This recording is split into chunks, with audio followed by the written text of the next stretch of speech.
Juges, chapitre 8.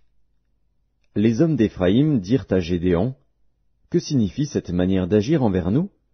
Pourquoi ne pas nous avoir rappelés quand tu es allé combattre Madian ?» Et ils eurent avec lui une violente querelle.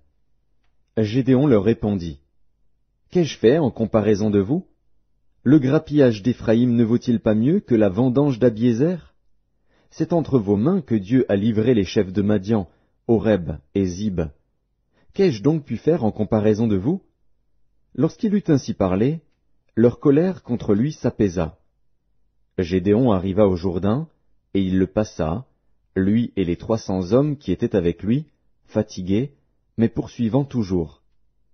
Il dit aux gens de Succoth, « Donnez, je vous prie, quelque pain au peuple qui m'accompagne, car ils sont fatigués, et je suis à la poursuite de Zébar et de Tsalmuna, roi de Madian. » Les chefs de Succoth répondirent, « La main de Zébar et de Tsalmuna est-elle déjà en ton pouvoir, pour que nous donnions du pain à ton armée? » Et Gédéon dit, « Eh bien, lorsque l'Éternel aura livré entre mes mains Zébar et Tsalmuna, je broierai votre chair avec des épines du désert et avec des chardons. » De là il monta à Pénuel, et il fit aux gens de Pénuel la même demande. Ils lui répondirent comme avaient répondu ceux de Succoth. Et il dit aussi aux gens de Pénuel, « Quand je reviendrai en paix, je renverserai cette tour. » Zébar et Tsalmuna étaient à Karkor et leur armée avec eux, environ 15 000 hommes, tous ceux qui étaient restés de l'armée entière des fils de l'Orient. 120 000 hommes tirant l'épée avaient été tués. Gédéon monta par le chemin de ceux qui habitent sous les tentes, à l'orient de Nobar et de Jogbéa, et il battit l'armée qui se croyait en sûreté. Zébar et Tsalmuna prirent la fuite. Gédéon les poursuivit, il s'empara des 2 rois de Madian, Zébar et Tsalmuna, et il mit en déroute toute l'armée. Gédéon, fils de Joas, revint de la bataille par la montée de Hérès. Il saisit d'entre les gens de Succoth un jeune homme qui l'interrogea, et qui lui mit par écrit les noms des chefs et des anciens de Succoth, 77 hommes. Puis il vint auprès des gens de Succoth, et dit, « Voici Zébar et Tsalmuna, au sujet desquels vous m'avez insulté, en disant, « La main de Zébar et de Tsalmuna est-elle déjà en ton pouvoir, pour que nous donnions du pain à tes hommes fatigués? » Et il prit les anciens de la ville, et châtia les gens de Succoth avec des épines du désert et avec des chardons.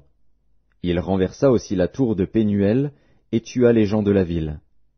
Il dit à Zébar et à Tsalmuna, « Comment étaient les hommes que vous avez tués au Tabor? » Ils répondirent, « Ils étaient comme toi, chacun avait l'air d'un fils de roi. » Il dit, « C'étaient mes frères, fils de ma mère. L'Éternel est vivant, si vous les eussiez laissés vivre, je ne vous tuerais pas. » Et il dit à Jéter, son premier-né, « Lève-toi, tue-les. » Mais le jeune homme ne tira point son épée, parce qu'il avait peur, car il était encore un enfant. Zébar et Tsalmuna dirent, « Lève-toi toi-même, et tue-nous, car tel est l'homme, telle est sa force. » Et Gédéon se leva, et tua Zébar et Tsalmuna. Il prit ensuite les croissants qui étaient au cou de leurs chameaux. Les hommes d'Israël dirent à Gédéon, « Domine sur nous, et toi, et ton fils, et le fils de ton fils, car tu nous as délivrés de la main de Madian. » Gédéon leur dit, « Je ne dominerai point sur vous, et mes fils ne domineront point sur vous. C'est l'Éternel qui dominera sur vous. » Gédéon leur dit, « J'ai une demande à vous faire. Donnez-moi chacun les anneaux que vous avez eus pour butin. » Les ennemis avaient des anneaux d'or, car ils étaient ismaélites. Ils dirent, « Nous les donnerons volontiers. » Et ils étendirent un manteau, sur lequel chacun jeta les anneaux de son butin. Le poids des anneaux d'or que demanda Gédéon fut de 1700 sicles d'or, sans les croissants, les pendants d'oreilles, et les vêtements de pourpre que portaient les rois de Madian, et sans les colliers qui étaient au cou de leurs chameaux. Gédéon en fit un éphod, et il le plaça dans sa ville, à Ophra, où il devint l'objet des prostitutions de tout Israël. Et il fut un piège pour Gédéon et pour sa maison. Madian fut humilié devant les enfants d'Israël, et il ne leva plus la tête. Et le pays fut en repos pendant 40 ans, durant la vie de Gédéon. Jérubbaal, fils de Joas, s'en retourna, et demeura dans sa maison. Gédéon eut 70 fils, issus de lui, car il eut plusieurs femmes. sa concubine, qui était à Sichem, lui enfanta aussi un fils, à qui on donna le nom d'Abimélec.